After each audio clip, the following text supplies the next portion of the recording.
That was such a hard fought game. You got to be proud. I mean, if you're a fan of this team, you got to be proud that they showed up. They played well. I think that sometime when the Raptors went up by 10 or so, there was a feeling that, uh-oh, might the Denver Nuggets decide to play today?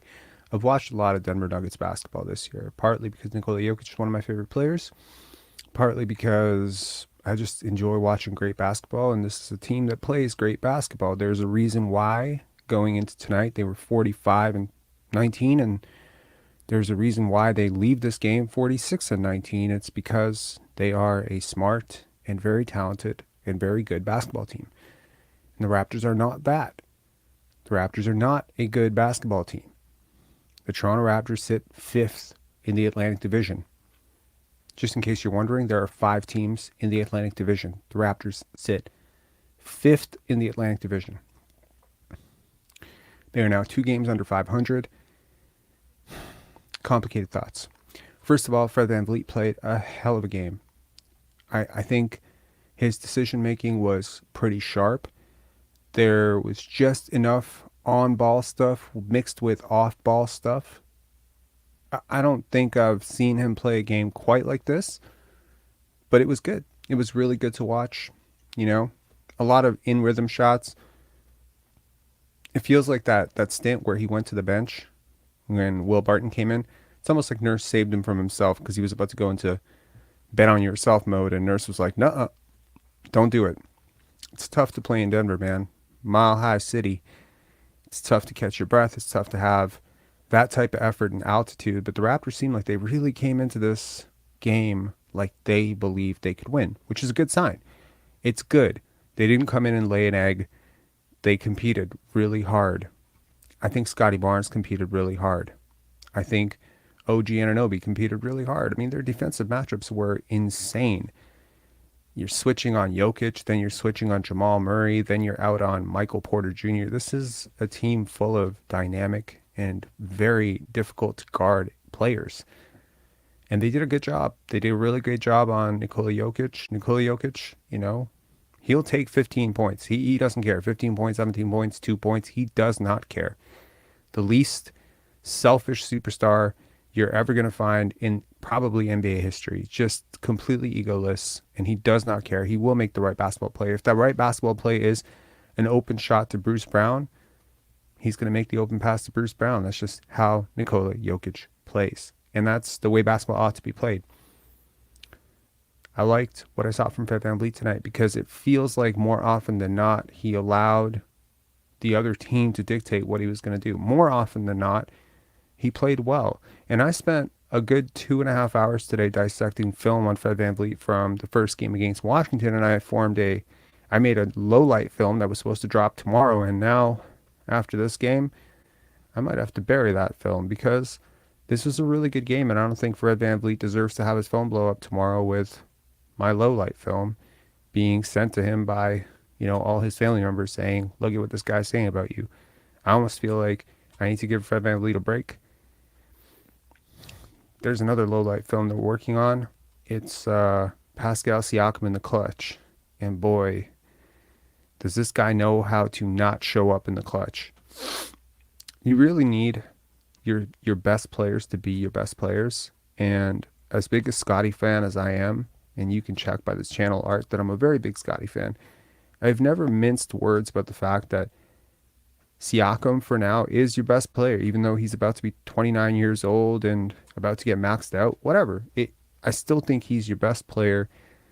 And it's difficult for me to say that with Jakob Poeltl in the fold, with Fred VanVleet, Gary Trent Jr., with Scottie Barnes' evolution, that will continue to be the case. And I think what you saw tonight where Scottie and Jakob were running that high pick and roll or mid pick and roll, I think that was pretty much what should have been happening all year.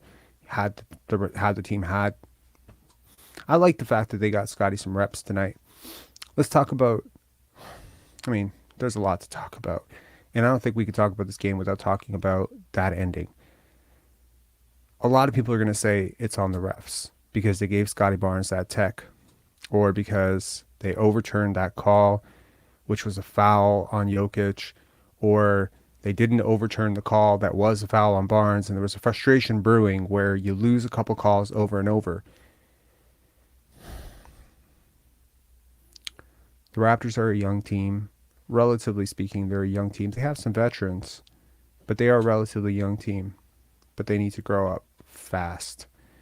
And the one person that I'm going to target with my criticism here is not Scottie Barnes, it's not Pascal Siakam, it's not Fred VanVleet, it's not the players who are, complaining to the refs. It is the head coach. I have never, I don't think I've ever seen a coach complain as much as Nick Nurse complains. I don't think I've ever seen it in my life. He is so emotionally reactive. It is ridiculous. Grow the fuck up. You're a grown man. You're 50 plus years old. Stop setting this horrible tone for your team. Your team is feeding off of this. You are an adult. Be an adult. This is ridiculous. Like, Nick Nurse is one of my favorite coaches in the NBA. He's a genius. He's brilliant. Blah, blah, blah, blah, blah. But at some point, your team is looking at you. And if every single time we look at you, you're stamping your feet up and down the sidelines, pulling at your fucking, thinning hair and folding your arms and, throwing a hissy fit, there's no way that I, as your player, cannot feed off of that. That's ridiculous. You have to hold your composure too. Before asking a 21-year-old to hold his composure, before asking Pascal Siakam to be composed on the offensive end, before asking Fred VanVleet to not basically just dribble the ball off his foot, I have to ask the grown-ass adult to stop being a fucking teenage girl, man. Like, stop. It's ridiculous. I get it. Look, every single coach, I've watched other coaches not get calls, swing their way. I've watched egregious, completely ridiculous calls be called on a player for their sixth foul, and it's a star player. Or I've seen a call that was so clearly a foul not be called a foul. And I've seen the opposing coach react better than Nick Nurse. Even some very hot-headed, ridiculously over-the-top emotional coaches like Jeff Van Gundy did not react like this. Stoicism is a thing, man. Be balanced. Go watch Tim Duncan, his entire career. I guarantee you, Nick Nurse reacted more in one game than Tim Duncan did in his whole fucking career. There's one thing when your team is flat, your team is just not bringing it, your team is not in the game, their head is not in the game, and you decide selectively in that moment to just fire it up and get really upset and get a technical. That's calculated, and that can be effective. But when your team is in a close win, like winning on the road, and they've played their butts off, and they are really trying, and they're dialed in, and they're guarding their asses off defensively, and they're trying their best offensively, you as a head coach cannot get into some petty, you did this 3 plays ago, 5 plays ago, move on. Kobe talked about it, next play mentality. You need to have a short memory. You cannot hold on to something 5 possessions ago because your team is still holding on to that. And none of this would matter if you had a superstar. Man, I'm telling you, none of this shit would matter. That superstar would probably go and talk to the head coach and be like, chill your ass out. That's what Kawhi did. That's what Kawhi did when he was here. And that's why Nick Nurse didn't act like this when the Raptors were going on their championship run. Because there were guys in that locker room. I know it sounds crazy to some people, but there were guys in the locker room who can keep him in check.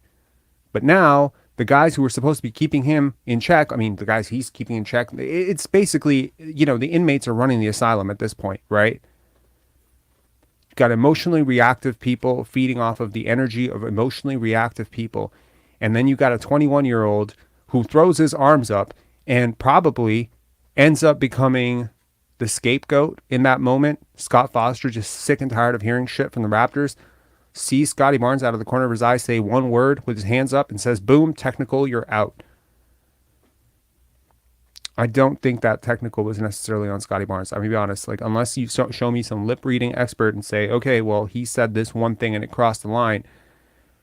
I don't think so. I think that was just to the Raptors. It was a message to the Raptors. Go fuck yourselves.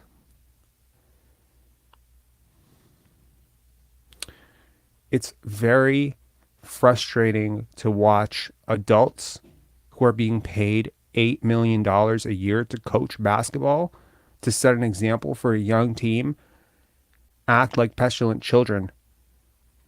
Nick Nurse needs to grow up. Before we ask 28-year-olds, 22-year-olds, 21-year-olds, before we ask these men to grow up, we need to ask the guy who's in charge of them to grow the fuck up. There are so many times where he will challenge a call because he just gets heated, because he wants to get a one-up on the refs, because he just needs to win one, because he wants to, and it's the wrong thing. It's the wrong call. The Raptors imploded late. It's a two-part equation. Part one of the equation, they are a way better team than you. And that was obvious to anyone going into tonight, and it should be obvious to you coming out of tonight. They're a better team. It's pretty straightforward, right? That wasn't debatable, right? You expected to lose this game. That's kind of the point. You can play a really good game against a really good team, but in the final 2 minutes, they're still a really good team, and you're still a team playing a really good game. There is a difference. What's that old quote from Apollo Creed? You fight great, but I'm a great fighter. You remember that quote? They played great. The Raptors played great, but that's a great team. You can catch a great team napping. The Detroit Pistons beat the Denver Nuggets. Shout out to your GOAT. I know you're in the queue. Your Pistons went on the road and beat a team that is virtually unbeatable at home in the Denver Nuggets. The Toronto Raptors just gave the Denver Nuggets a real scare at home. But was it a real scare? Part of it is they're a better team. And when Jamal Murray wants to, he can do whatever the hell he wants. And when Fred VanVleet and Pascal Siakam want to, they can't do whatever they want. That's the difference. If Nikola Jokic wants, he is more capable of doing something with that basketball with 2 seconds left than anyone on your team. Dare I say, he is more capable of doing something with the basketball with 2 seconds left than anyone in Raptor history. That's real greatness. Thinking Basketball believes that Nikola Jokic is the greatest offensive player of all time. He is very close. He took an off night tonight, man. He didn't impress shit. He didn't really try. I mean, I'm not accusing the guy of dogging it, but let's be real. You guys watch fake stars every single night on this team, and you think that putting up 38 points against the Charlotte Hornets is something that superstars genuinely like to do. Most of them don't. It happens every now and again, you know, it's a special day or whatever, you feeling it, you go for a big night, whatever. But consistently, the best show up against the best. The Denver Nuggets did not give the Raptors their best. The Raptors, I think, played about as well as they could. But in the end, you got Fred VanVleet, you got Pascal Siakam. It's not enough. It's not enough. Jakob Poeltl goes to the line late, blows 2 free throws. You know, he had a solid shooting from the line against Washington. I was like, what's up with Jakob? Did Nick Nurse get him in the gym? Did he teach him how to shoot? At the end of the day, 60% is just it evens out, right? It does even out. Let's take a look at the box score quickly before getting to the rest of this. So in terms of team stats, again, I'm going to say this again. The Raptors played really well. They shot 50% from the field. They were efficient offensively. Fred VanVleet really commanded the offense. They went toe-to-toe on the assist department, 29 assists versus 30 assists, right? They've got the greatest passer of all time. You don't. And you go toe-to-toe in that department. You get to the line almost dead even. They shoot slightly better from 3 on slightly higher volume, but like it's close, right? It's close. Make matters worse, you lead for like what felt like probably 46 minutes of this game. Is that fair?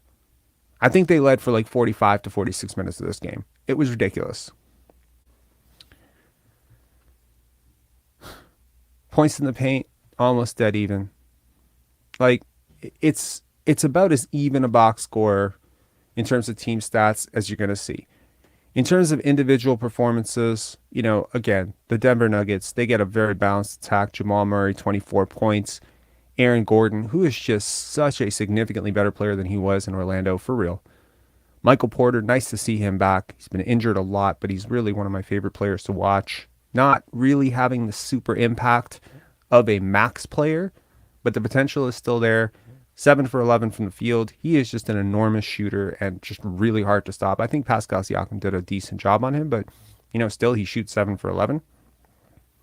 Nikola Jokic. Take notes. Pascal Siakam takes 8 shots. He took less shots than 6 of his teammates. Do you know why? Because he's not selfish. Because the Raptors ganged up on him. At some point, you play out the math. You have to double and triple team their superstar. They're leaving your superstar or your star open. Pascal Siakam was open. Jokic went under the screen and just dropped. They gave him a wide open 20-footer. Like, if you're going to take that, take it. And he made it. And the next time they contested it and he bricked it. Like, if they can get away guarding him one-on-one, you don't have a chance. And quite frankly, they can. Because frankly, every time they went down on a double team, he choked it, threw it away, or put up a stupid shot. This was not the game the Raptors needed from Pascal Siakam. Quite frankly, it's not the game the Raptors needed from Scottie Barnes either. We'll get into that for sure. I'm sure during the calls we get into it. I thought Scottie was going to have a big game, and he really didn't. Siakam, 19 points on 18 shots. He shoots 8 for 18. Again, really not the game you needed from him. VanVleet, 21 points, 14 assists. I don't think those numbers even do justice to how well he played. I think he played even better than those numbers. Look, I really liked the game from him tonight. Jakob Poeltl, another steady performance, which is, probably going to climb that box plus minus just as high as it's been. I mean, he's trending in, serious, like all-star, superstar level analytics territory, and this game did nothing to pull that away, right? 13 shots, takes 13 shots, he takes 13 shots, he makes 9, does 18 points. Like, he's just ridiculously efficient. And yeah, Scottie Barnes with the team worst, -14. Really tough game from him tonight.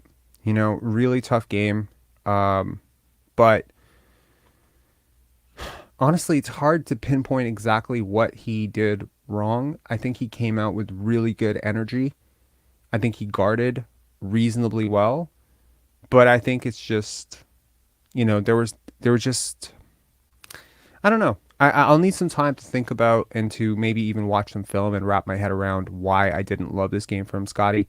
OG Anunoby takes 7 shots. I mean, he was just really uninvolved with the offense, kind of just spacing the floor. I think to some extent, like, Scottie and OG just felt like they weren't really at times involved in this offense as much. And sometimes you just get like bad shifts, like you get bad lineups. Sometimes you just end up on the floor with the wrong group. And yeah, I think that happened quite a bit tonight. Thaddeus Young with a DMPCD. I don't know. I don't know about, like, I don't know where he would have fit in, but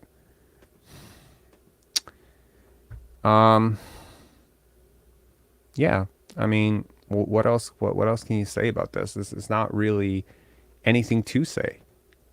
I think the Raptors got a fairly balanced attack across the board. You had 6 guys in double digits. It was it wasn't really like one guy sticks it in his hand and does everything for the team. But, at times it felt like Siakam was kind of edging in that direction. Like he wanted to just take over the game, and his team was up. His team was winning, and I think he disrupted the flow a lot, and I think Scottie sort of took a couple of bad shots. I think there were a couple of bad shots that either just didn't go his way, or maybe I don't think they were super high efficiency shots. So anyways, let's get to some callers here. We have 3, and if you'd like to call in, link is in the description. I will obviously, as we're talking, I will get to I will get to some of the comments that you guys. First, actually, let me just go through the comments quickly here. Um,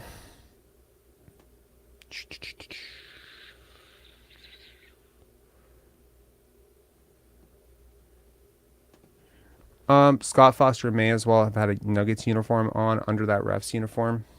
I mean, I think the Raptors got away with a couple too, but I'll agree. I think the whistle was a little imbalanced tonight. Not nearly as imbalanced as people probably think it is, but yeah, I think the Raptors caught like a couple of really bad calls. Um, Tim Donaghy, I think that's cap. But hey, man, if you find out, let me know because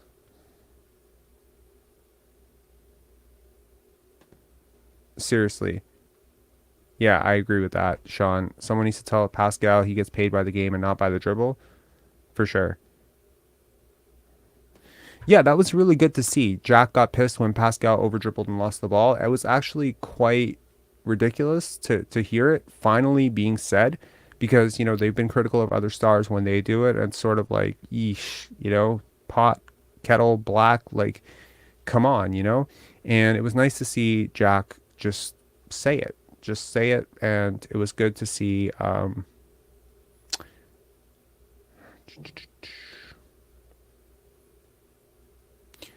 Yeah, 12 points wasn't a big game, man.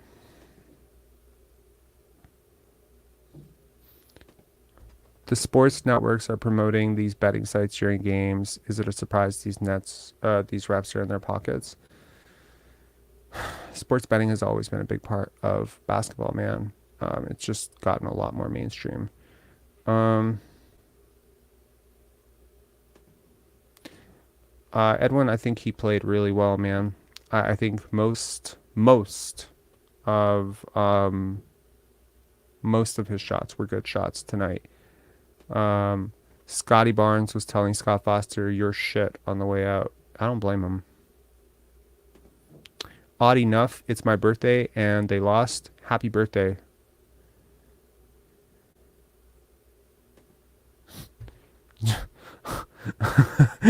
Scotty Baines never takes over games like Emmanuel quickly last night. All right. You're gonna enjoy the Pascal Siakam low light that comes out tomorrow, Justice Star. Just, maybe get some therapy after you watch that. Um, I agree, man. Like this sort of attitude of like, oh, like you got a coach and your franchise player and your max contract guy, they're all throwing their arms up. I don't see why Scotty's being singled out because he got the T, personally. But oh man, Clutch Tatum. I'm sorry to hear about the Celtics. Yikes. Yup, does not surprise me, Billy, at all. Um,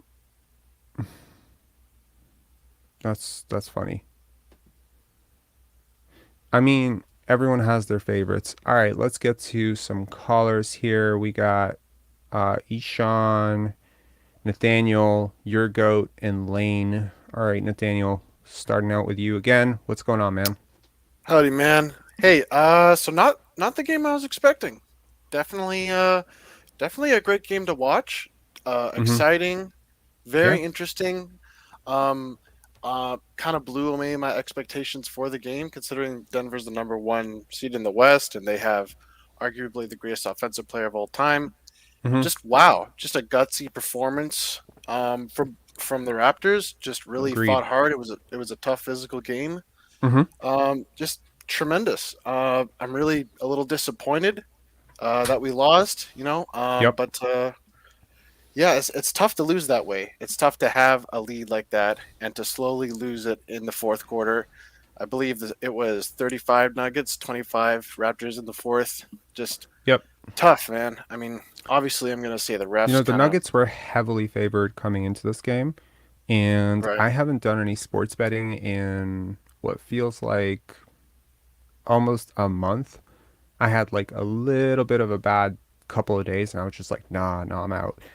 But when I Yeah. saw that line move to the Raptors Mm. being favored because they were up 10, I immediately parked down Uh, $200 on a parlay bet of no, yes, Nuggets, no. Kings, and the Kings are up by 20. So yeah, I just I think I just made like $500. That's great. Oh, you did. You might have to Yeah, get that betting sponsor after all. You know?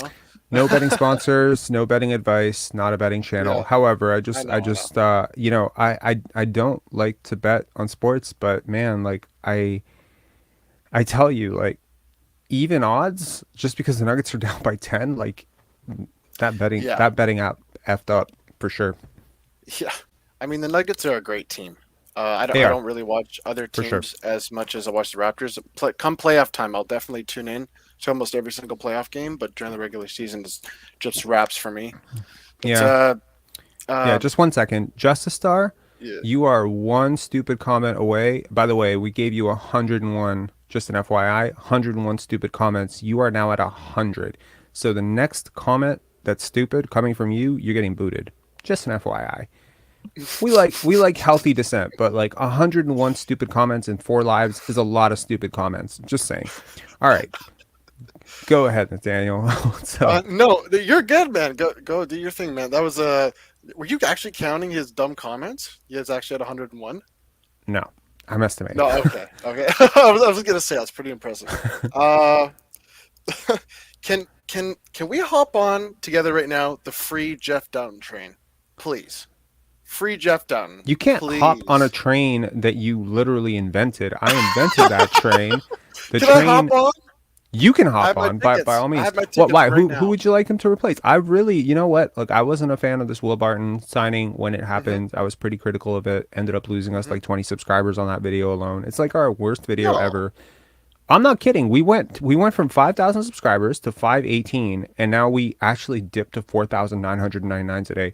And I was What? like, where is this coming from? And I looked at that Hmm. video and it was like negative 20 subscribers. I was like, yo, I didn't know Will Barton was going to be the the the straw that Yeah. broke the camel's back. But people That was just the last really straw, Rob. it's all good.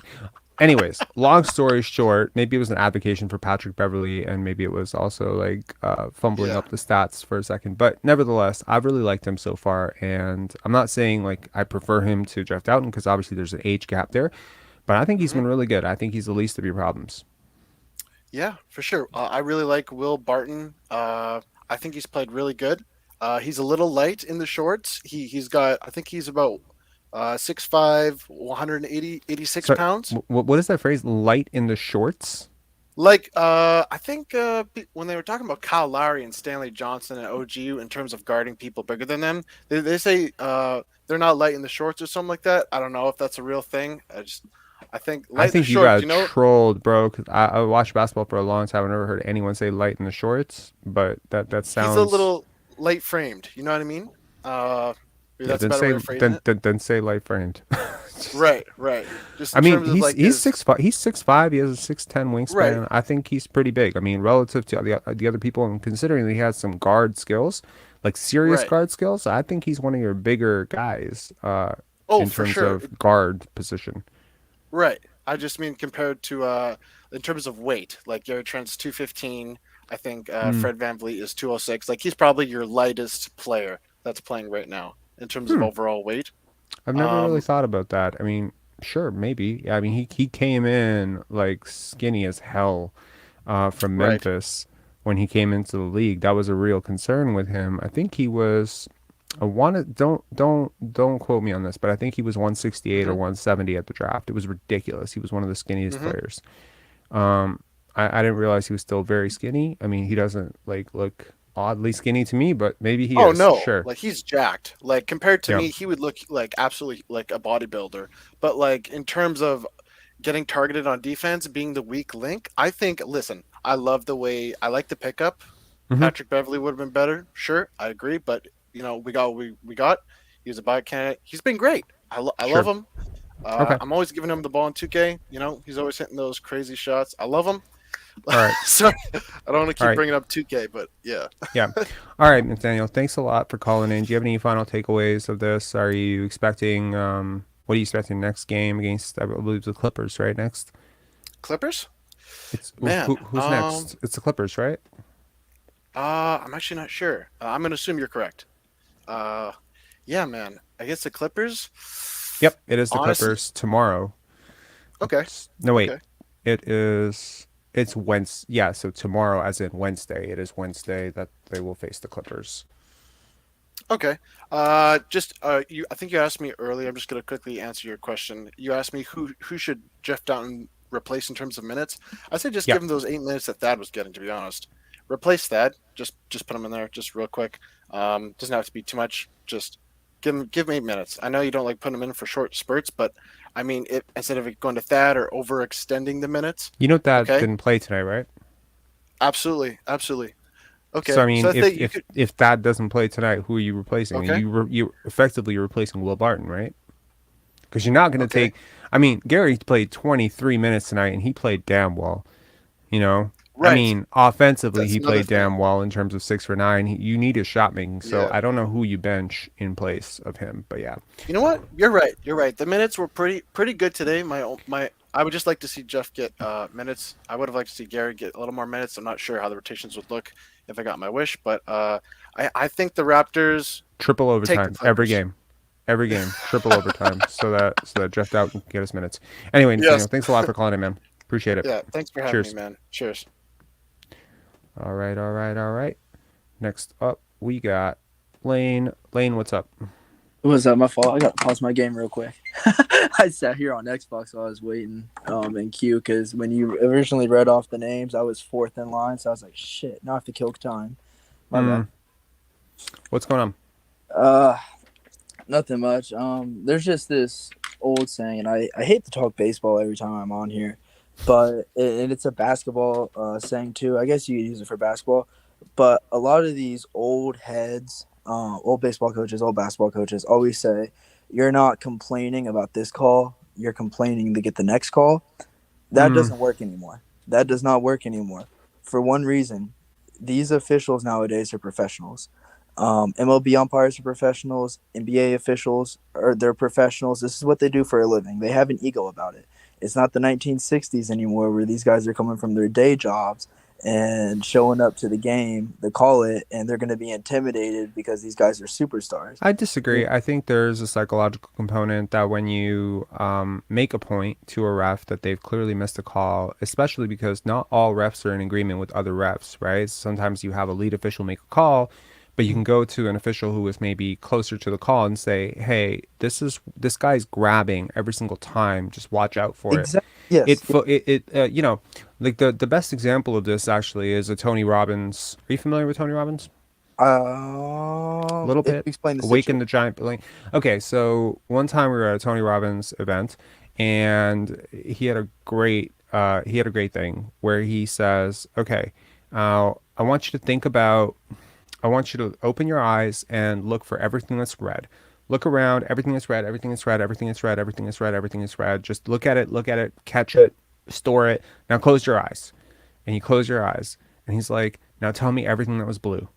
And you're drawing a blank because literally nothing in that room is blue. And he's like, Mhm. "Now open your eyes and tell me everything that was blue." And suddenly you see like 1,000 things that are blue. And you're like, "Holy shit, how did I miss all of it?" Because you were looking for red. So when you draw someone's attention to, hey, Jokic is grabbing Jakob on the switch every time, when you make that, it suddenly the ref being, unless they have a vendetta against you, they're Right. going to be watching for that. Now, if Jokic does it on the next play, Nurse has to play. He just goes and says, "See, I told you," right? And at that point, you might call it. I've seen it. I've seen it work 100 times over and over and over. So I just disagree with what you're saying. But Well, but no, I agree with that. I'm talking about screaming at the officials is not going to change what they're saying, what they're doing. Putting your hands up in the air and yelling is not going to make them turn around and say, you know what, maybe he was right. If you disrespect somebody, they're going to show you disrespect back, especially if they're I mean, officials are egotistical at the end of the day, especially mm, if they're egotistical like that. Like when in the beginning of the live, you brought up Nurse. I 100% agree. I've been calling for Nurse to get thrown out all season before now because I think he deserves it. I've been he calling for does. Pascal to get thrown out. I've been calling for Scottie to get thrown out. It sucks that it happened in this situation, but I've been calling for those guys to get leveled down a little bit because I think the one guy on the team who does it right is Fred. Even though he does get teed up a little bit, every time after he doesn't agree with something, he will go over, tap the official, and talk to him about it. I mean, you see it every time out, every free throw, he goes Yep. over, talks to the official. He's I'll agree with that. He's definitely better at it than the three aforementioned people. Yeah, You mentioned Scottie, he's got his hands up complaining a lot. Pascal, it's literally like if he's not blaming one of his teammates, then he's blaming, the officials, or if he's not blaming the official, he's looking at Nick Nurse. It's always somebody else's fault for Pascal. And yeah, for Nick Nurse, it's constant complaining. If I had if I had $1 for every single time Nick Nurse throws his hands up, huffs and puffs, pounds his feet, along the baseline. If he goes and sits down, like crosses his arms, it's like watching a child coach a basketball team. It's it ridiculous. is, and you made a great point because I see it too. Because I, Yeah. I I work around a bunch of 17, 18 year olds, and it's like, okay, if we have a 50 to 60-year-old man acting this way, I Yep. mean, those kids are gonna act that way too. And I'm For sorry, sure. OG Anunoby's a kid. He's 25. Scottie Barnes is a kid. He's 21. I mean, I'm only 20. I'm a kid too. But it's like just because you hit a certain age doesn't mean all of a sudden It's contagious. It's it's super. contagious. It's like I've been on a team Mm-hmm. where complaining was not allowed. Yep. Our coach forbade it. Like literally, he said, if you complain to the refs, you will sit. Yep. And if you complain again, you will sit for the rest of the season. It was literally like you don't get to demonstratively throw up. Partially because he had come from a roughing background. So he Mm-hmm. kind of, I guess, like he had a lot of empathy for it, that you're not going to show up to the sideline ref. And then one time I decided to, go against it, and I did something that I'm not very proud of. I made fun of a ref for being very overweight. And I said, lose some fucking weight. Maybe you can actually see the play. And I feel ridiculous for saying that. I was 16 years old and I just got really heated because the guy he had missed like 3 calls in a row. Mm-hmm. And like the ref didn't toss me out. My coach tossed me out. My Yeah. coach literally benched me for the rest of the game because he heard that. So it was a ridiculous thing for me to say. This is before, by the way, this is before wokeness, protected overweight people from, ridiculous comments by people like me, Yeah. at that time. But yeah, it's not productive. And I agree with you that Fred VanVleet does do it, Yeah. typically tends to do it better than It, everyone else. And in that case, like I think Nick Nurse and Scottie Barnes and Pascal Siakam need to take a note well, just negativity breeds negativity. Excuses breed excuses. for Um, sure. the one thing I used to love early in Pascal's career is when he would actually make an and one. Like when it would go in, he would yell and one, even though a lot of people He does hate that it. all the time now, No, all no, the no, no, time. no. I know he does, but now he does it when he thinks he's fouled, and it pisses me off. I can't stand it. I can't stand it. I like it when it goes in. When it goes in and he's sitting on the ground and he yells and one, I love it because it's energy. It's energy. It feeds the whole team. But when he misses the shot and he's yelling it, and Mm. Scotty's picked up on it too. Every time he goes in, it's always rah, rah. It's like, dude, come on. If you make it, I understand. But if you're just gonna yell to get the rest of attention, I promise you, they're watching the play. And sure, I they're think human. Scotty's They're gonna always been very emotional. Like he he's been has. always been a very emotional And what player. Watched him sucks is AAU, he was very yes, emotional. yes. And what sucks It this was year, positively more. It was. I think it was more positively oriented. But to be honest, it's really hard for me to judge because like he hasn't lost a lot in his life. Like almost every single time yeah, I watched him play in AAU, he was winning by like 30 points. So it's difficult now to watch him on a losing team, and I know he hates losing. So maybe this is like wearing down on his mental a little bit too. yeah, But he is emotional, and I think he's one of those players that I think plays better when he's angry. Some players play horribly when they're angry. They make a lot of stupid decisions and whatever. I think when he gets revved up a little bit, it tends to help him. So it's a little bit like Kobe or Michael. There's just some guys who play better when they're a little bit pissed off. I just love Um, seeing the positive energy. That's something I'd really like to have him out of his rookie year. And I mean, the people that say he's regressed, he hasn't regressed at all. If he's regressed, it's mentally almost to the fact where I remember like someone would make a layup last year, mhm. and he would just go over and give him a hug. It was like just like a layup in the middle of a game. It was the second quarter. It'd be like 42-38. Someone make a layup, you give him a hug, and I love that positive energy, and I thought it was contagious. I mean, I Yeah. thought that's why Pascal played so well the second half of last year. I thought that's why Gary played so well, because we had positive, contagious energy. Positivity breeds positivity. And it seems like this year he just came in with a different mindset. Like, okay, I'm a year older. That's childish. I'm not doing that anymore.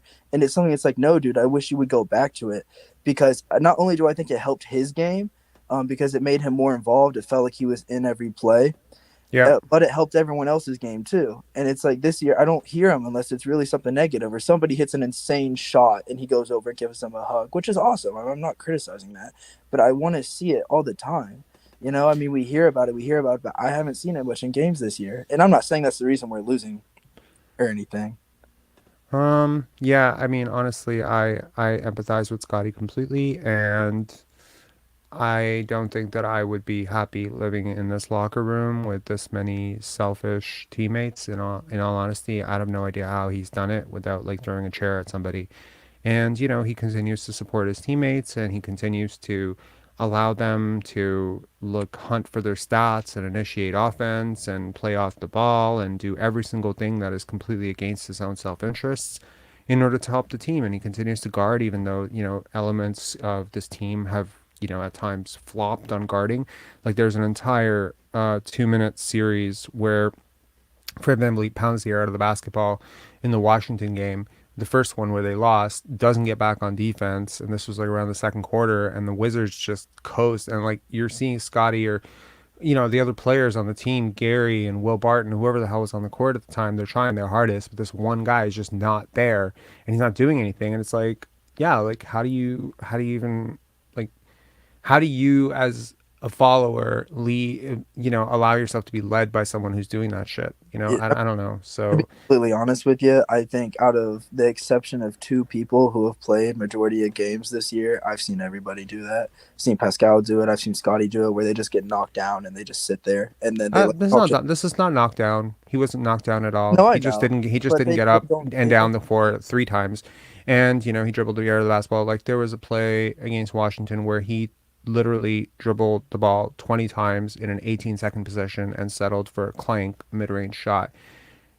He does it a little too often, and it's fair to say, like, if Precious Achiuwa or Scottie Barnes or Malachi Flynn or someone like that does it, yeah, I have a different response to it. Guess what? They're young, and they're not 6-year NBA vets. They're not 4-year college guys. They're not anointed leaders of the team. They're not gunning for max contracts. They're not sitting in pressers saying the younger guys are at fault.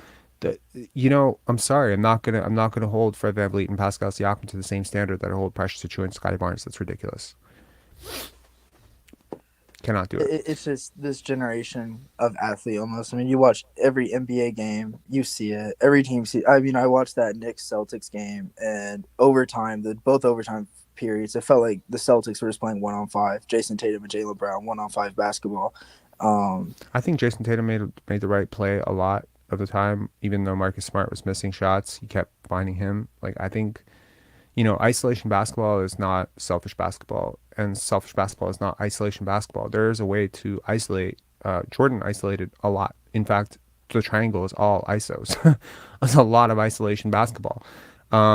Positive isolation basketball does not necessarily mean selfish, but taking out of rhythm shots that aren't good shots, heavily contested shots as your teammates are open, that's a totally different story. Do you find that Jason Tatum was going 1-on-5?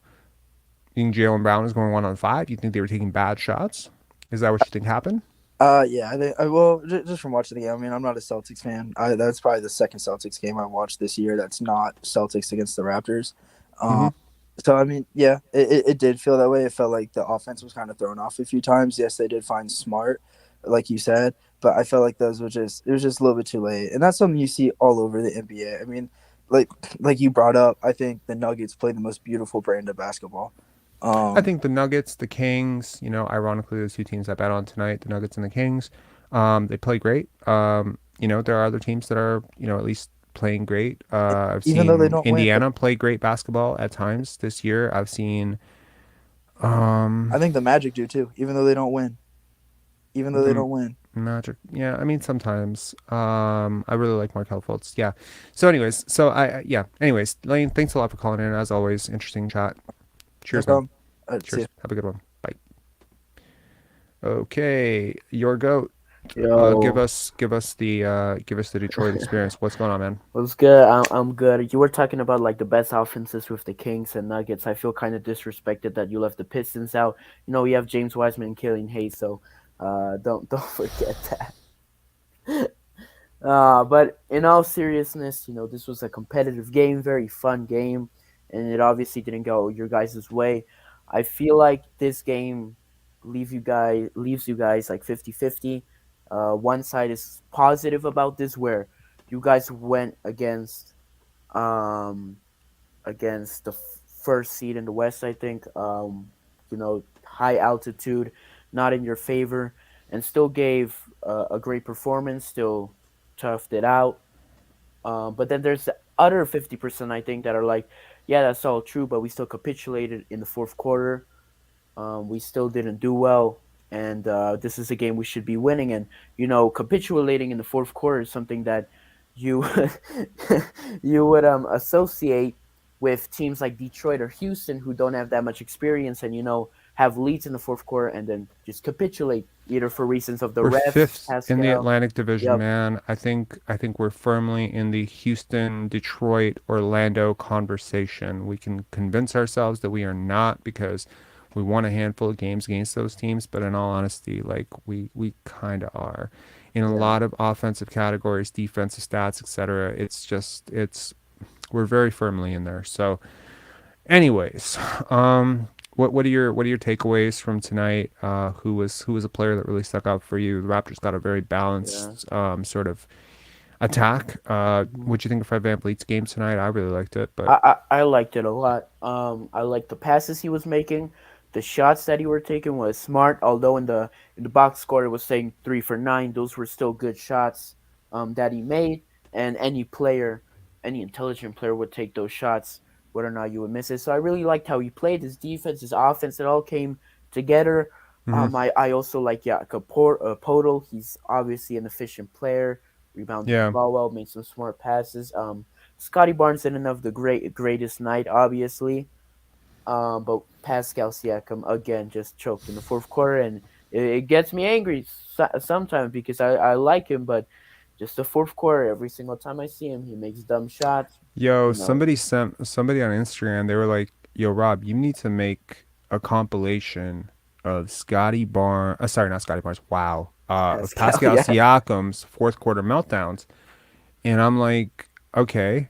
And they're like, I was like, what games would you have in mind? And this person, God, I want to find their name. I just want to give them credit because they sent me all the yeah. videos and literally made my Wow, life you're literally you're like you're gonna so make much the low easier. light. You're gonna make the low. You make the Yeah, low light man. video. The name of this person is Mohammed Uh-huh. Tahir.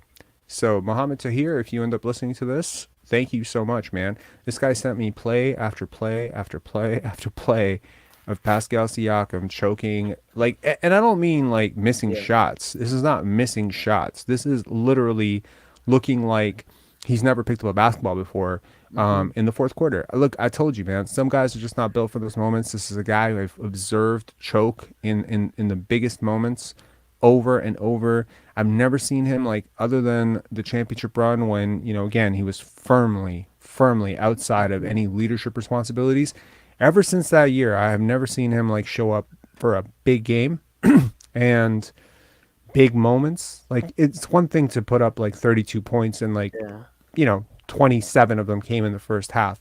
It's different, right? Hmm. So late in the game when the intensity dials up, and yeah, I mean that low light is definitely going to come out tomorrow. I mean, yeah, Um, I can tell you're gonna go in, but also like this game kind of reminds me of a Pistons game I had against the Clippers where we were now favorites, we still played well, and then fourth quarter we were up 13 and capitulated. So it's like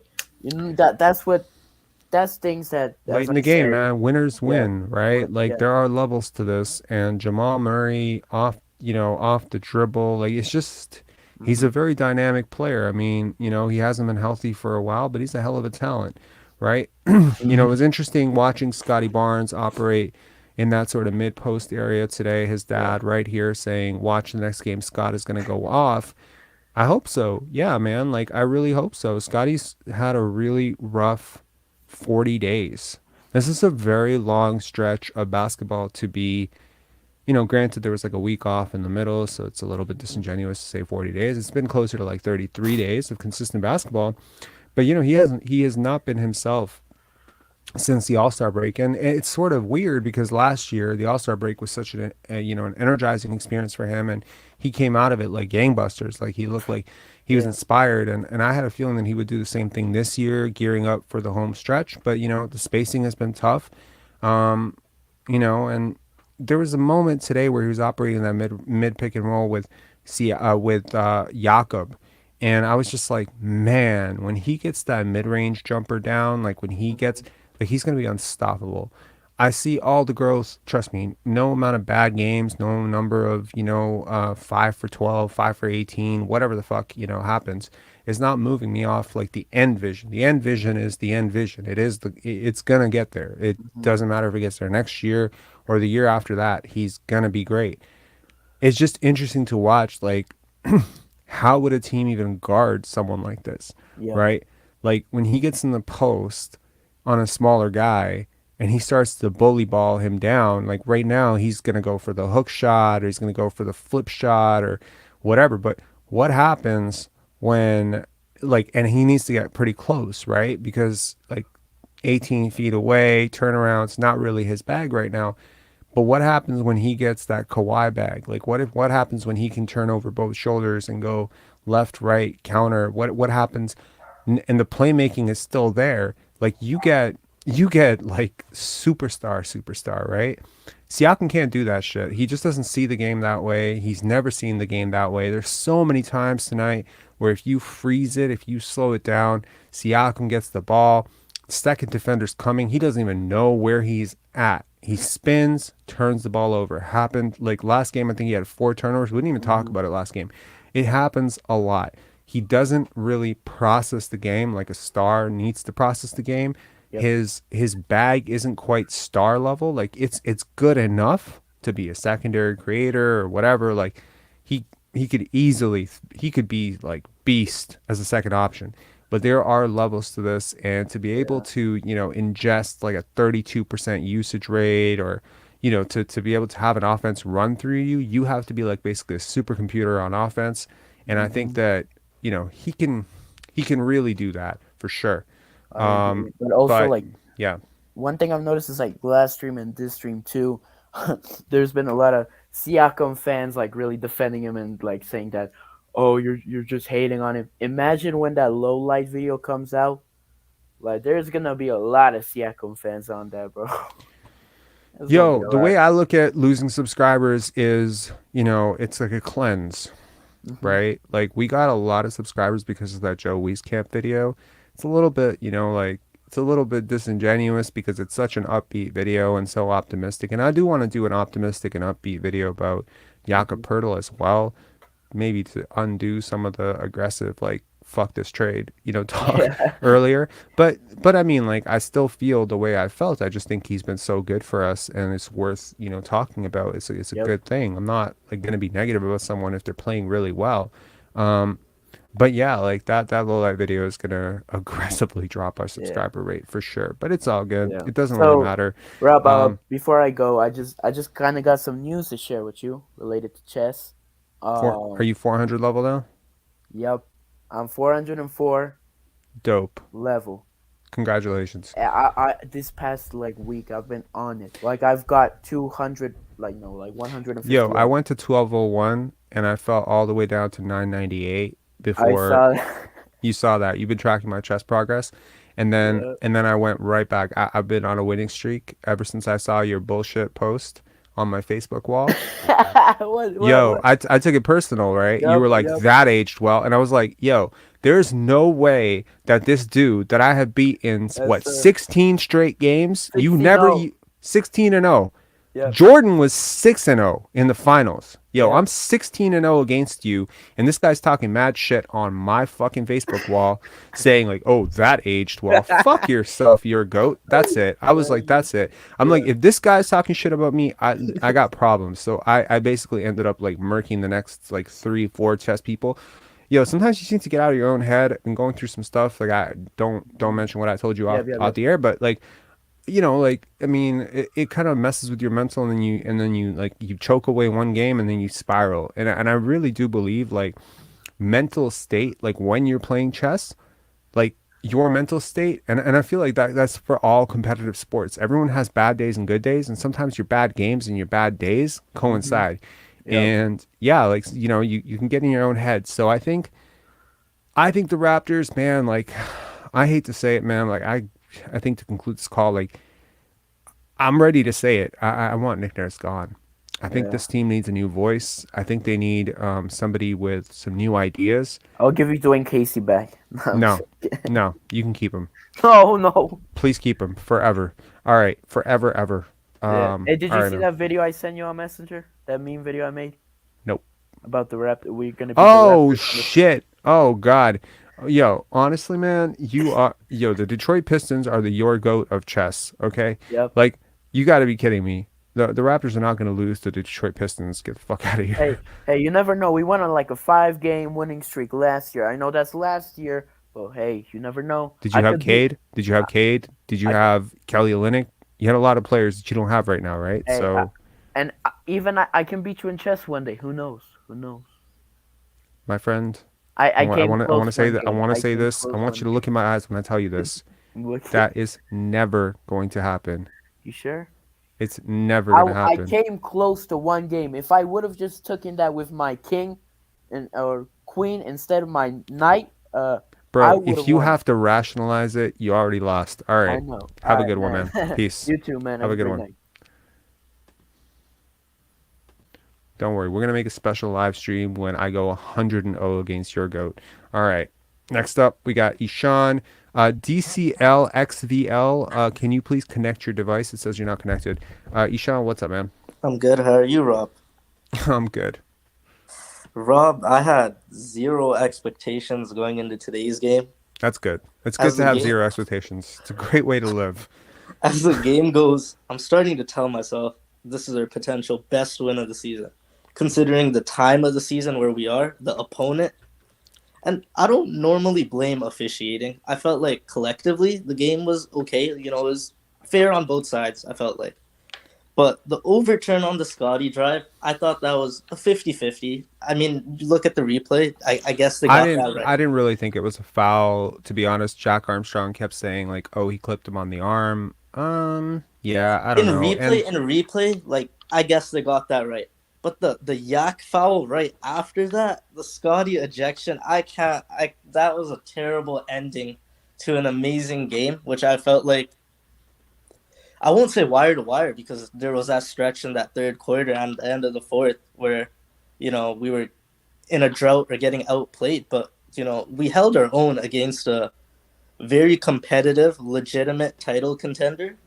Um, Fred Van Vliet, I thought, played arguably his best game of the season. And I'm a really harsh critic, and I'm not talking box score wise, but yeah, I felt like he showed off his full arsenal of passes, the full right. repertoire. The Mm-hmm. first quarter was as good as he's played point guard wise. Like I felt like he looked like Chris Paul out there. Siakam, Whoa. Shit. that My man, in the Chris first Paul. quarter, I thought his passing Chris was really Paul, elite out there. It bro. was really elite out there in Oh the my first quarter. god. Oh my god. Okay, let's remind people who you are. You're the same person who says, did you say 95% chance? It's a 95% chance the Raptors are going to go through Chicago, Washington, and Washington 3-0. Okay? We went Same 2-0. person is saying that Fred Van Vliet for one fucking quarter in which he basically made basic plays. Like, now you're going to turn me into a Fred Van Vliet hater. He played reasonably well. There's no need to jump to the hyperbole that he reminds you of Chris Fair, Paul. Chris Paul is fair. arguably a top 3 point guard of all time. I'll say top five. Honestly, Yeah, that's fair. I mean, Magic, like, who's I mean, next? Rob, a quarter is not a substantial sample It's size. substantial enough when you compare. Is this like saying Gary Trent played like Michael Jordan for are you kidding me? Nah. Okay, I also felt like Siakam had an empty stats game tonight. Uh, 8 for 18 is empty stats, eh? I felt like there was no real impact on the game from our Yeah, star player tonight. he didn't play. He just yeah. You know, Look, obviously, man, there's this old adage in, uh, role players play better at home. Hmm. Okay, 52 points, Madison Square Garden notwithstanding, Siakam plays way better at home. So yeah, once a role player, always a role player. I don't know, call it what you will. Like some guys just aren't built for those moments. He is the biggest reason why I am not inspired about this team going forward in terms of like a play-in situation, because I Hmm. know, number one, that he needs to take that fucking final shot, I and give number you I two, give you that he can't kudos. make it. I give you kudos because you told me last week before our 3 game stretch. You told me that there's no way you're taking Pascal Siakam over any of those stars on any of those teams. So I'll give you that because you're not wavering at all on that take, and you're absolutely correct with what I've seen the last week. That he just has not been that guy at all. Um, It's all year, man. It's all year. I mean, it's one thing to put like, I feel like, like there was a comment that really shook me where I think it was after we beat the Pistons. I think it was the Pistons or the Hornets or something. And someone was just like, why are you so negative? And it was just like, because you almost lost to this team. And they're like, yeah, but you won. You're being negative in spite of win. Doesn't matter who's in front of you. It's like, it does though. It does. If it you does, 100. nearly percent lose to a really bad team, that's like a loss. In my book, that's a loss. You're supposed to win this game. You're way more talented. You have a higher payroll. You have more experienced guys. Yeah, it's a loss. It's one thing if it happens, where you're like a really dominant team and you just lay an egg. Like the Bulls, I think the 96 Bulls lost to the expansion Raptors, or the 1 year removed from This is expansion Raptors. 72-10. Yeah, I mean the Raptors got one of those fucking wins. So Yeah. I mean the Bulls lost 10 games that year, and the Yeah. Raptors were one of them. And it was clearly one of those completely sleeping on your opponents. You don't beat yourself up for that. You just don't. Everyone's gonna lose a little bit, but it's one thing to do that, and it's one thing to actually come out and really try, and then basically lose or almost lose. It's different. So I think that, you know, again, like. I'm like, Moments. Basketball is about moments. Kawhi's absolutely. big shot, it's a moment. Kyle's big charge, it's a moment. Like these are moments, and too many times those big moments feel too big for Pascal Siakam. Like, I feel like sometimes I'm overcritical of Pascal Siakam, but I'm overcritical of Pascal Siakam because he's our number one option. If he's our number two, like our solidified number two, then I'm okay with it. Like, he's a tremendous player, Mm. but he is not capable of leading the Toronto Raptors as a number one option. We've seen it now.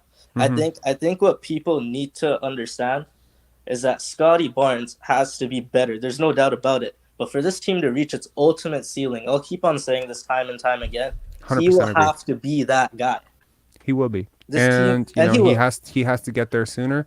And so much of what this video is about, the Raptors need to grow up. Unfortunately, that has to do with Nick Nurse.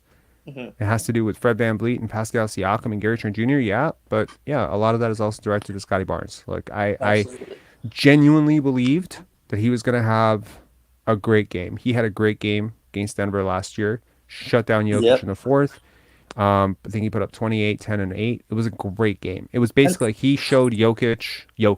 It was like there's looking in the certain mirror. there's certain things that Scottie Barnes has been doing better offensively recently. Not a lot, but I like the post fades that he's been implementing recently.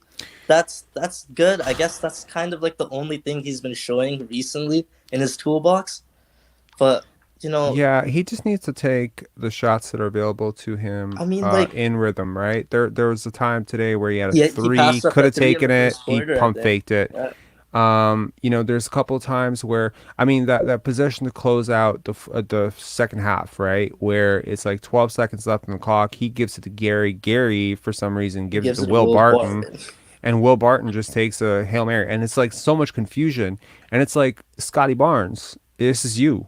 Like, You're this that is not guy. Gary's team. This is not Will Barton's team. Will Barton barely is on this team. That's on you. You create that. Like, that's on you. So at some point, he's gonna have to just grab it and take it. And I told him, and I'll tell everybody here, no one is gonna stop you. If you want this, no one's stopping you. So Right. just take it. There's no one on this team who can stop Scottie Barnes from taking over if he wants to take over. And you know what? Sometimes I get it. Maybe he feels like maybe his skills aren't quite there to take 20 shots a game. I get it. But sometimes I prefer he goes 7 for 20 than see Pascal Siakam go 8 for 20, I agree if with that that. makes sense. I All agree. right, man. Thanks a lot. Thanks for calling in. Appreciate it. Before I hop off there, I What up? noticed that you were talking about Nick Nurse being fired. What do you think of JJ Redick as a potential coaching candidate? Fred VanVleet's political mouthpiece coaching the fucking Raptors. I don't like it at all.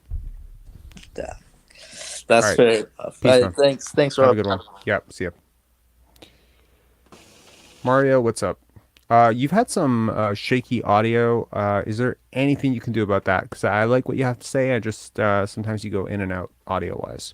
Yeah, it's raining right now, and my internet is sketchy in the rain. Oh How no, we saw you in good weather. We're not ready for bad weather. Okay, all right. am I coming in okay? It dips in and out every time. It's just in and out. Like sometimes and then sometimes you're like this, and it just dips in and out. But anyways, we'll try to make sense of it and hopefully keep it short if it's going in and out too much. Okay. What a great game. I thought it was really well played. That's the Denver Nuggets, and we were on top of them for 47 minutes. Mm-hmm. So, yeah, didn't mind Fred's game most of the time. I think he's sort of developed some sort of Russell Westbrookness to him. Like the idea of dribbling until you're 4 feet in front of Jokic and 8 feet from the basket, and then you try and shoot over him with the game on the line. Oh, it's just ridiculous. What a horrible play. I don't know what you guys saw. I watched Denver's broadcast. Sure. Did you see Pascal pounding the ball over and over again with Scottie on the sideline screaming at him to pass it to him? Yeah, I remember that. There was actually one play where Pascal Siakam tried to isolate, and then he's basically telling Scottie to clear out when Scottie's already like right in front of him, so he can't. And then Scottie flares out to the wing, to the corner for the three, and then Siakam just turns it over, and then they have a discussion. Yeah, those two are. Someone asked me like, do you think Scottie and Pascal have chemistry? And I was like, yeah, like peanut butter. I think they have the same kind of chemistry as peanut butter and almond butter. Like they go well. Like it's so similar. Like every time I look at Scottie's analytics overall, it's like most similar player, Pascal Siakam. It's just constantly. The difference is, even though analytically they're very similar, mentally and as people and like just in terms of their upside, it's not similar.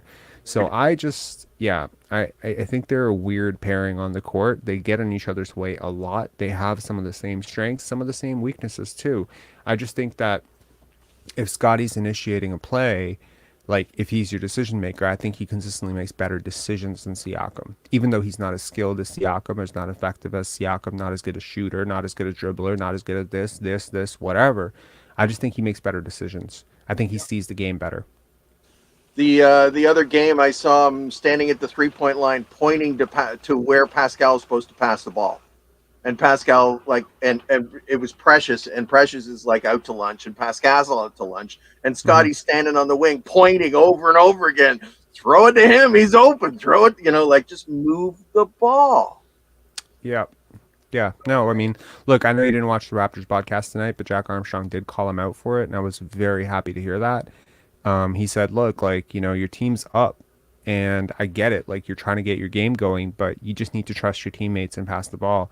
And I think that's about as critical as I've heard Jack Armstrong be, because look, it's like they criticize other stars for doing this all the time. They went in on Bradley Beal for pounding the ball, and I'm watching the game and I'm like, God damn it, your two guys are doing the same fucking thing. Like, why are you singling out Bradley Beal? Yes, he is doing it, but if you're gonna call him out for it, call your own guys out for it too. So I was really happy to see Jack Armstrong do that, and then good for if Denver's broadcast did it as well. And why did Scottie get turfed? I didn't get to see that at all. Honestly, I have no idea. He seems to be in disbelief if we go by his Twitter reaction, which I just flashed on the screen.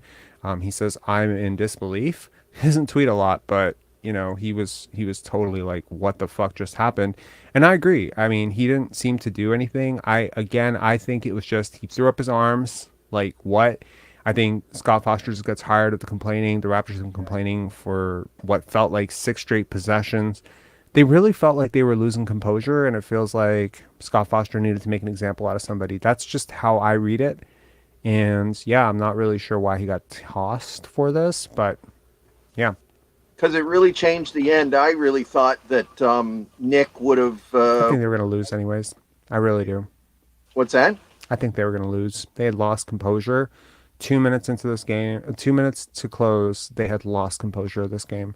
Even though they were up by 2 or 3 points, I was like, they're going to lose this game. I felt like Nick was about to pull Pirtle and put in Gary to finish the game, just like he did the last time. I disagree with you. That was an offense to defensive switch at the end of the game last game. I just don't think that it's okay to put a guy in who's been sitting for 15 minutes in with 52 seconds left. It's not smart. I don't like Nick's shifts, but the idea of shutting down Porzingis, which he immediately did, and Drew Gooden was sitting there screaming that, you see, we've missed our opportunity now. Scottie's fronting him, and Scottie shut down Jokic tonight amazingly. Pirtle did a good job too, but it was a collective effort. OG did a good job as well. Yeah, I mean, they all did a good job. I think Scottie did a good job on Jamal Murray as well. But you can't Pirtle in at the end, at the last minute. You got to pull him at that point. Yeah, I mean, look, it's very different if you're going offense for defense and you're subbing out for quick shifts with guys who aren't tasked to do a lot on offense. Like, it'd be one thing to pull Precious in for Jakob Poeltl, because Precious would immediately be a fifth option.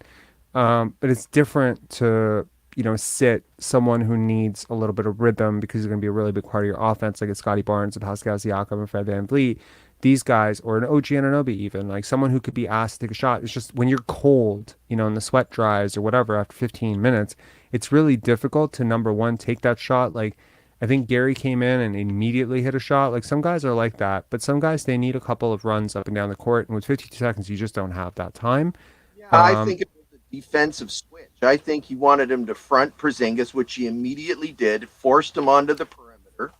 And then he was sitting at the sidelines with 2 minutes and 30 seconds or 2 minutes and 40 seconds, maybe 3 minutes to go. So I don't think it was a offense for defense substitution that you think it is. I think it was just, I want to get Scottie in to finish this game out, offensively and defensively.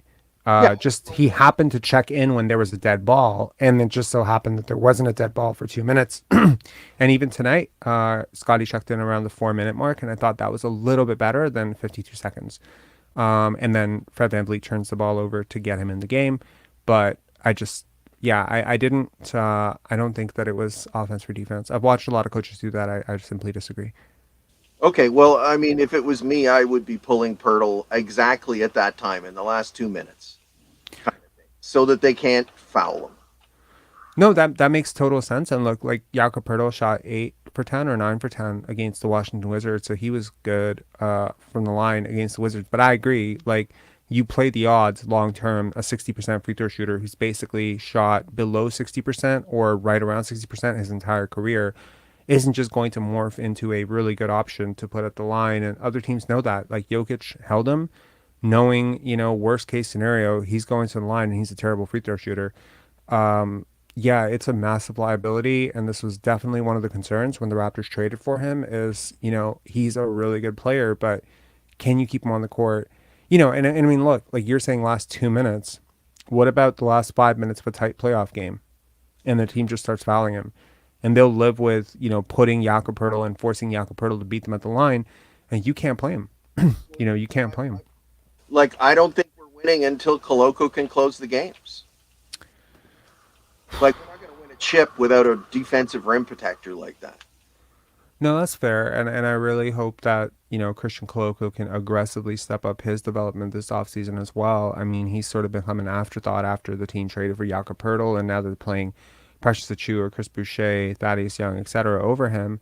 But I really miss Christian Koloko. I think he has probably the highest upside of all those guys, like long term.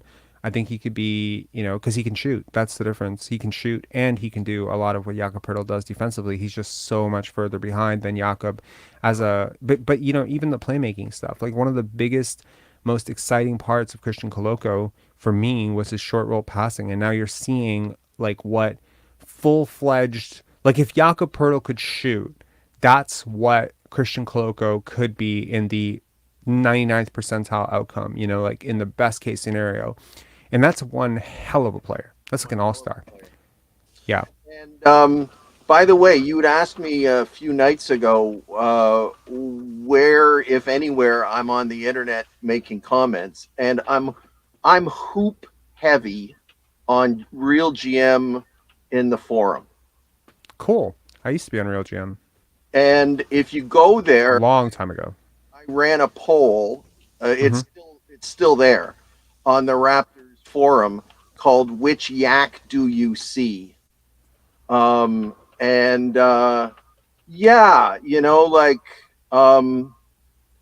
really think that Masai has done a really amazing thing with the Thad trade, because they knew who Koloko was.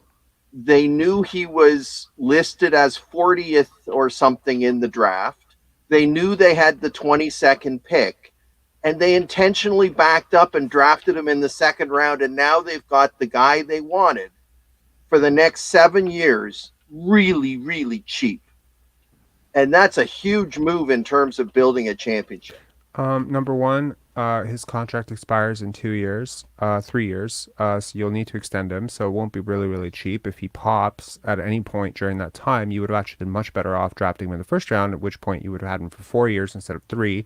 Number one.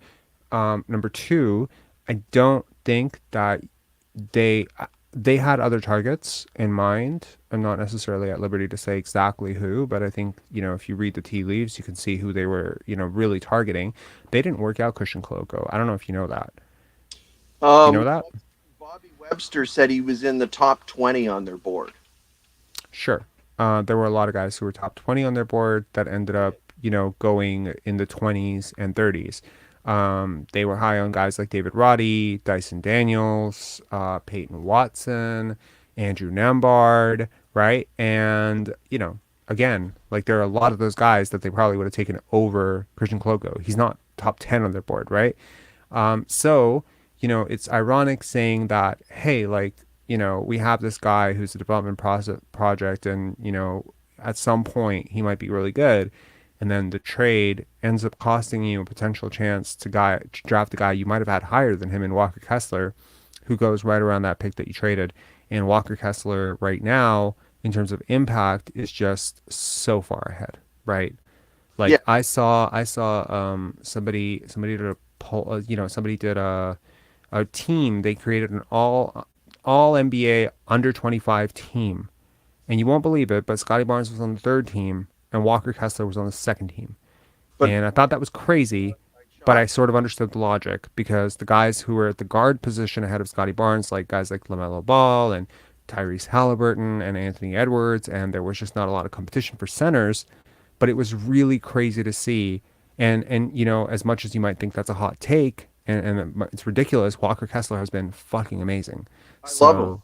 Yeah, he's really good. So it's difficult for me to reverse engineer that trade and be like, oh, they won that trade. No, I don't think they did. I think there were a lot of really good players. And, the opportunity cost, you can never say what that pick could have been traded for. Like, you don't know. For instance, like, I'll give you an example. Let's say there was a team that wanted to trade out of number 2 or number 3, but what they wanted back was a late first rounder plus a prospect, and OG Anunoby plus 22 could have gotten you, I don't know, Paolo Banchero or Jabari Smith Jr., who hasn't been playing well, but let's say you were excited about him or something like that. Do you know what I mean? Like, you don't know what you could have had with that. It's difficult for me to say. It's difficult for anybody to say. But yeah. Anyways, I don't agree with that. I don't agree with the Thaddeus Young trade. And years from now, I may end up thinking, hey, if the Raptors convey like a 20th-ish pick, maybe I end up, feeling like, that Jakob Pertl trade worked out fine. But if the Raptors convey the 7th overall pick in 2024 for Jakob Pertl, I won't like that trade either. So yeah.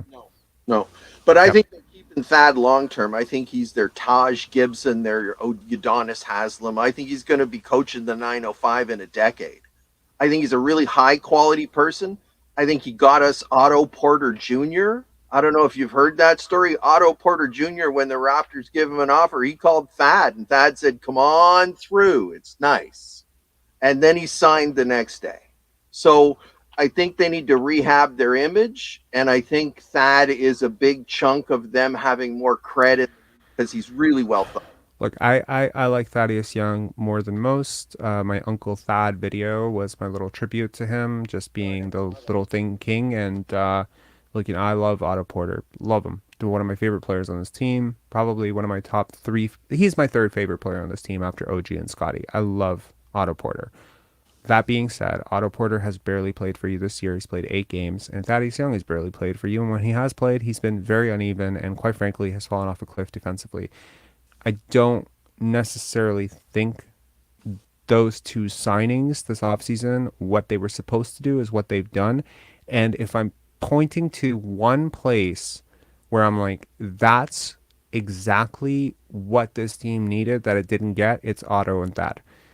They were supposed to be so much better than what they've been. And, Otto, it's not for a lack of trying. In the 8 games that he played, the Raptors are 4-4. He played some of those games without Siakam, and he was really good. I know the stats don't jump out, but trust me, his analytics jump off the page to me. I think he was amazing. And Thad, it's just been a different story, though. I think his spacing issues, his fit now with Jakob Pertl on the team, it's just awkward. He's awkward. He's not really a guard. He's not really a wing. He's really a big at this point, and he's a big who's not. He doesn't defend as well as Precious Achiuwa. He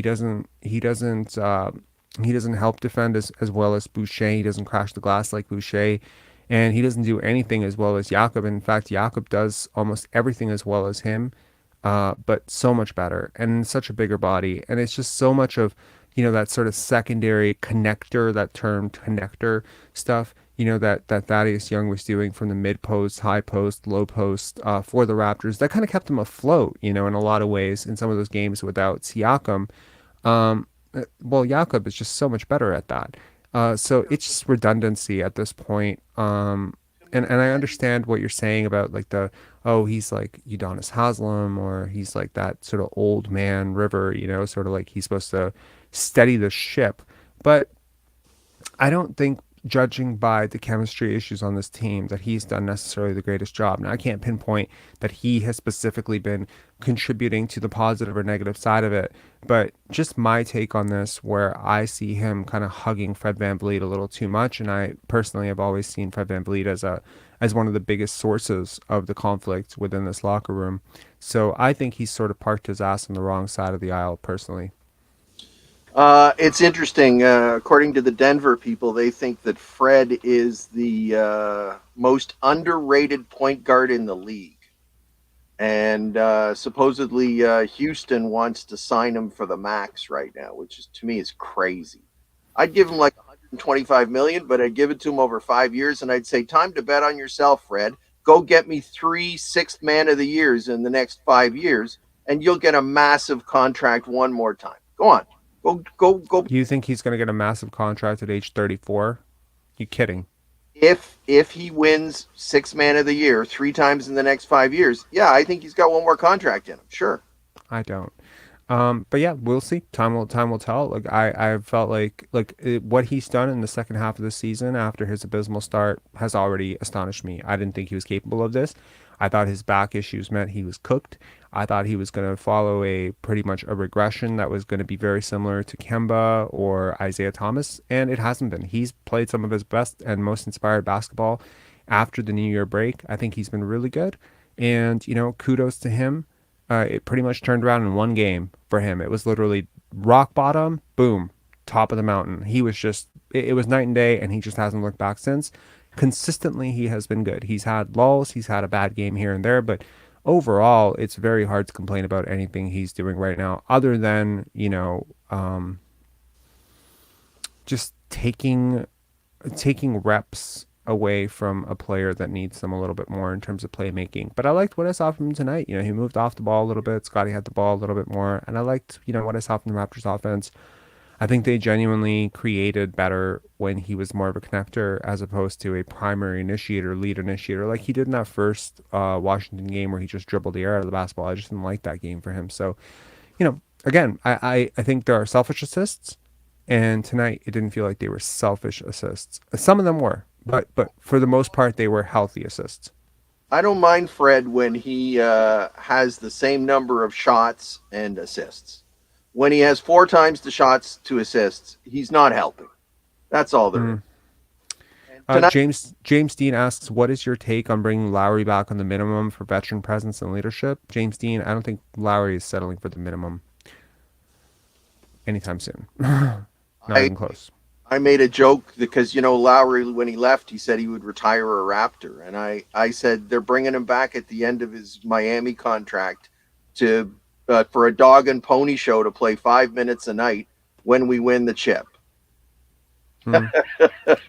Yeah, I think it's hard to imagine championships at this point, but hopefully, let us dream of that tonight. Anyway, Mario, thanks a lot for calling in. Appreciate it, man. And this is probably the best your internet has been, so the rain did you well. All right, have a good night. Cheers, man. Alrighty.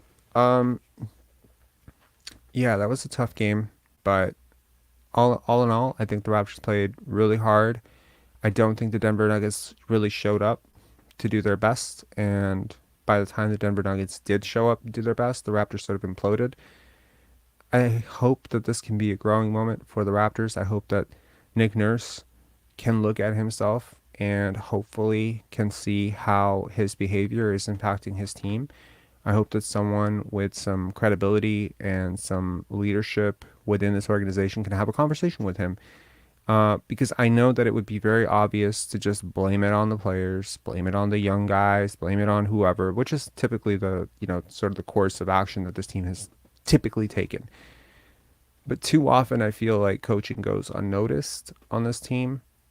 Pecking order is an issue. While we talk about players being selfish, players being in the wrong roles, that's a coaching issue, right? We talk about sets being stale. We talk about predictable ATOs. We talk about a lot of stuff. We talk about the ball sticking. We talk about, defensive miscommunications. We talk about fucked up rotations. This is all coaching. These are all things. They're not all coaching, but they're all coaching. Does that make sense? These are all things that are related to coaching. These are all things that a coach manages. These are all things that a coach needs to manage. Shot diet is something, offensive complexity and the dynamicism of an offense. Is that even a word? Dynamicism? Dynamics of an offense? Is an offense dynamic, basically? Is it predictable? Is a defense working? Is it effective? How often do I see, when you really slow the game down, you got like four defenders on Kyle Kuzma. What are you fucking doing? He is their third option. You got 4 defenders on him. Like, you better get a turnover on that play. And it's just, this team needs to grow up fast. And the time is running out. Runway is running out. And I do feel bad because there are some guys who are playing really well. And every other night, a different guy plays well. Jakob Poeltl has been really good for this team. Will Barton has been a positive addition. Where's Siakam? Scottie Barnes, you need to show up, man. This is your team, man. This is your team. So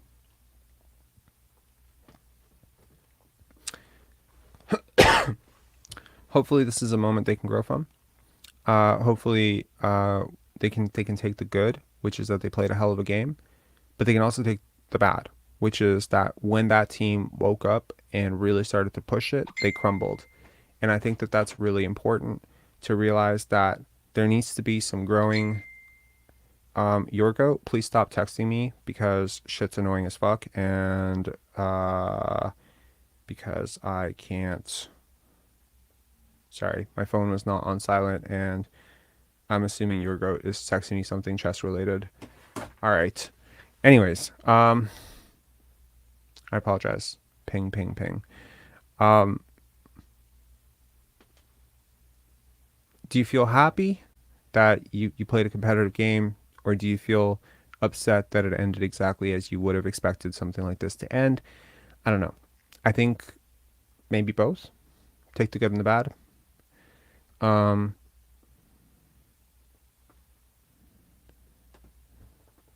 I agree.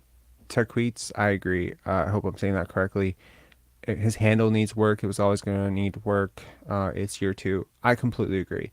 Scottie's handle needs to take another evolutionary step up. There will be a low light video. There will be a couple of low light videos.